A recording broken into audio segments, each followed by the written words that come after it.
नमस्कार छात्रों, स्वागत है आप सबका अंजलि एमजे क्लासेस में। आज हम सीखने जा रहे हैं पक्षांतर का नियम। पक्षांतर करने पर क्या होता है और पक्षांतर का यूज हम कैसे करते हैं। तो चलिए देरी न करते हुए हम चलते हमारे सवालों की तरफ। आप लोगों से गुजारिश है कि आप वीडियो को बिना स्किप किए देखिएगा ताकि आपको अच्छे से एक एक कड़ी समझ में आए। तो चलिए चलते हैं। तो छात्रों, सबसे पहले हम समझने जा रहे हैं, आपके सामने कुछ संख्याएं दिख रही होंगी यहाँ पर। जैसे मैंने यहाँ लिखा है 2x, 3x, 4x, 4y, 3y, 8z, 5z, 6y, 9z।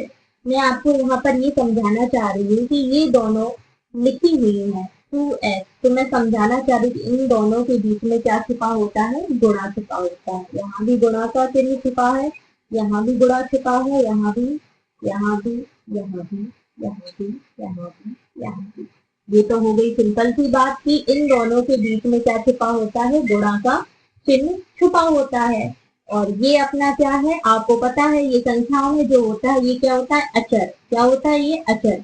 और जो आपकी एक्स वाई जेड इनके फॉर्म में रहेगा ये आपकी होती है चर। क्या होते हैं, चर।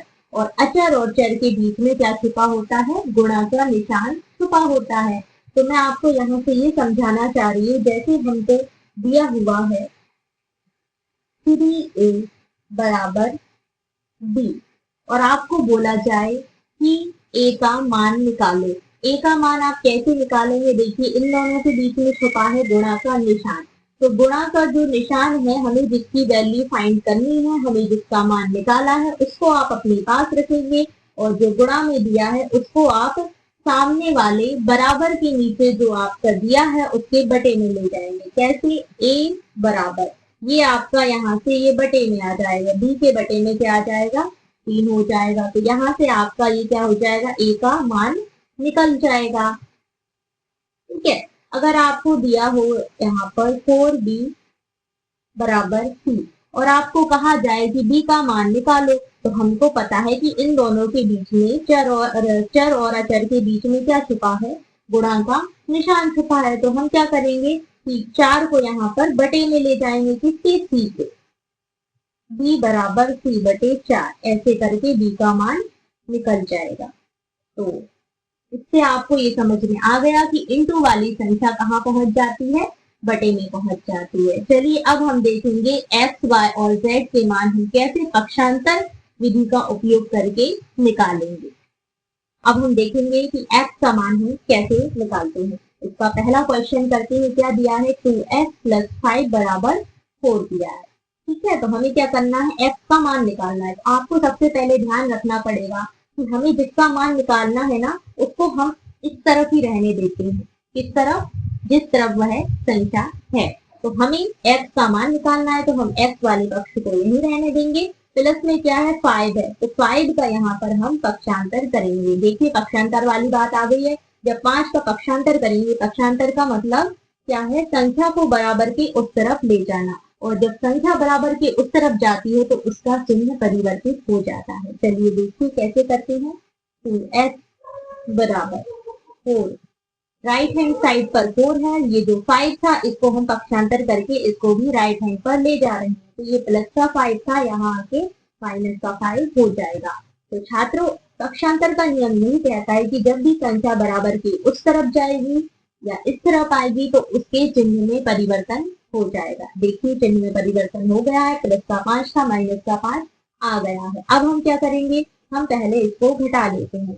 इसको 4 में से 5 में से 4 को घटाएंगे। 4 में से 5 तो घटते नहीं है, बड़ी संख्या में से छोटी संख्या को घटाते हैं। तो 5 में से 4 गए तो 1 बचा। 1 काय का बचेगा, देखिए छात्रों ध्यान से, क्या बचेगा, माइनस का। माइनस का क्यों बचा है, क्योंकि यहाँ पर माइनस वाले चिन्ह की संख्या क्या है, यहाँ पर बड़ी है। जिसकी संख्या बड़ी रहती है उसी का यहाँ पर चिन्ह आता है। तो यहाँ पर माइनस का 1 आ चुका है। अब मैंने आपको पिछले पेज में समझाया था कि चर और अचर इन दोनों के बीच में क्या छुपा होता है, गुणा का निशान छुपा होता है। और जो गुणा वाला निशान छुपा होता है उसकी वजह से गुणा वाली संख्या बटे में जाती है। बटे में हम क्या ले जाएंगे, 2 को ले जाएंगे, क्योंकि हमें x का मान निकालना है। तो चलिए ले जाते हैं।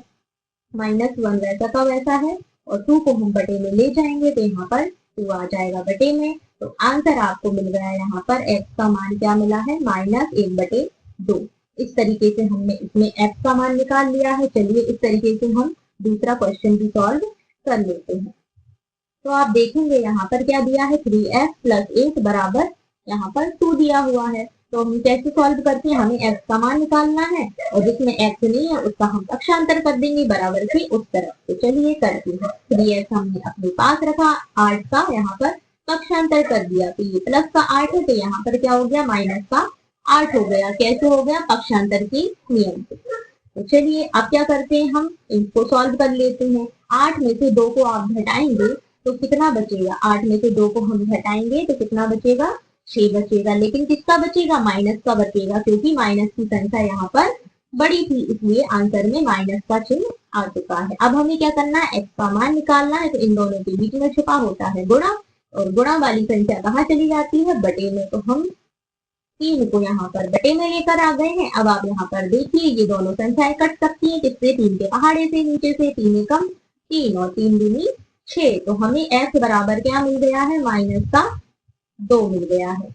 इससे हमने x का मान -2 निकाल लिया है। चलिए देखते हैं हम प्रश्न 3 इसका, इसको सॉल्व करते हैं। क्या दिया हुआ है, 4x - 6 बराबर 2। हमें क्या करना है, x का मान निकालना है। तो x वाली संख्या को हम बाएं साइड ही रहने देंगे और जो बिना x वाली है उसका हम पक्षांतर कर देंगे। पक्षांतर किसका होगा, माइनस के 6 का होगा। माइनस का 6 था, इस तरफ आ गया तो प्लस का 6 हो गया। ठीक है, अब हम क्या करेंगे, हमें x का मान निकालना है। तो सबसे पहले हम क्या कर लेते हैं, इन दोनों को जोड़ लेते हैं। 6 और 2 कितने हो गए, 8 हो गए। अब इन दोनों के बीच में क्या छिपा हुआ है, इंटू छिपा हुआ है। तो हम क्या करेंगे कि इंटू वाली संख्या को बटे में लेकर आ जाएंगे। बटे में कितने आ गए, 4 आ गए। 4 से क्या 8 कट सकते हैं, 4 के पहाड़े में 8 आते हैं, बिल्कुल 4 एकम 4, 4 दूनी 8। तो यहाँ पर x बराबर हमें यहाँ पर कितना मिल गया है, यहाँ पर 2 मिल गया है। चलिए इसी तरीके से हम कर लेते हैं इसका प्रश्न 4। प्रश्न 4 क्या कह रहा है,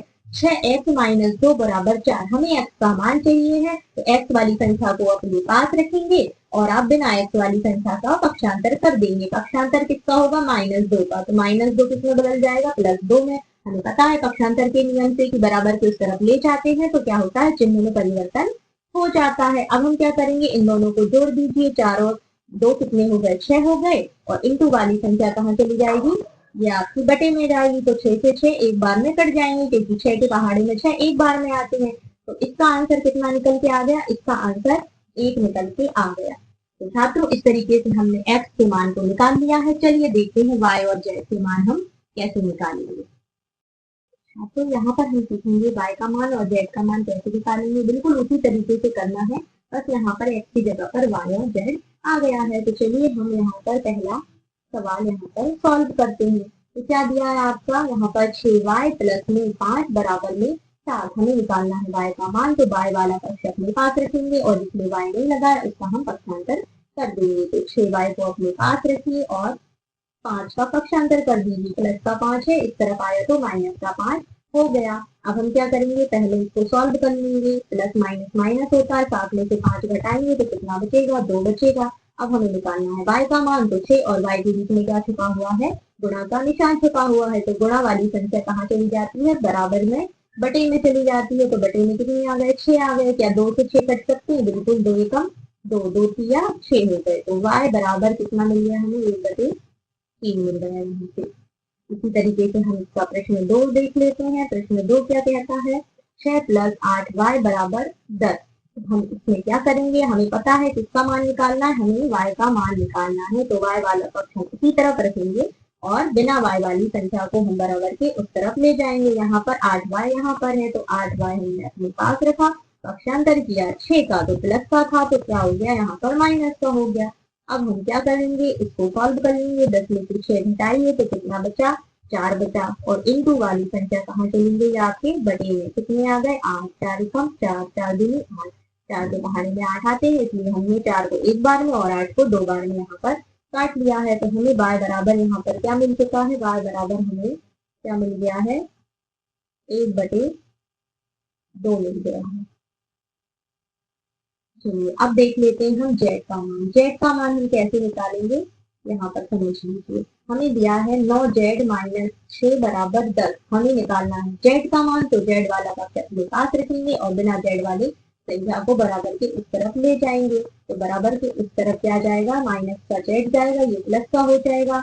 9z बराबर 10 और 6 को यहाँ पर जोड़ दीजिए, कितना हो गया, 16 हो गया। और ये संख्या कहाँ चली जाएगी, बटे में आ जाएगी, क्योंकि गुणा वाली संख्या बटे में आ जाती है। तो यहाँ पर क्या आया, 9 आ गया। अब बताइए क्या 9 के पहाड़े में 16 आते हैं, नहीं आते हैं, है ना। तो 16 के पहाड़े में भी नहीं आते हैं, तो इसका आंसर हम यहीं पर मान लेंगे। ठीक है, तो जेड का मान 16/9 निकल गया है। अब हम देखेंगे प्रश्न 2 इसी का, इसमें भी हमको जेड का मान निकालना है। अब आपको एक चीज और यहाँ पर समझ में आएगी, आप देख लीजिएगा यहाँ पर क्या निकालना है, हमें जेड का मान निकालना है। तो हम -8z अपने पास रखेंगे, माइनस भी यहीं पर रहेगा।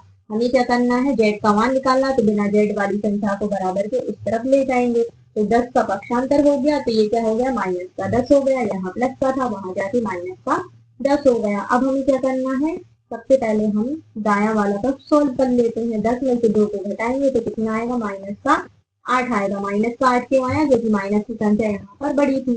अब आप यहाँ पर ध्यान देंगे एक बात, ठीक है। अब हमें क्या करना है, जेड का मान निकालना है, तो हम -8 को बटे में ले जाएंगे। ठीक है, हम माइनस से माइनस यहाँ पर काट सकते हैं, 8 से 8 भी डायरेक्ट काट सकते हैं, लेकिन हम सिस्टमैटिक समझते हैं।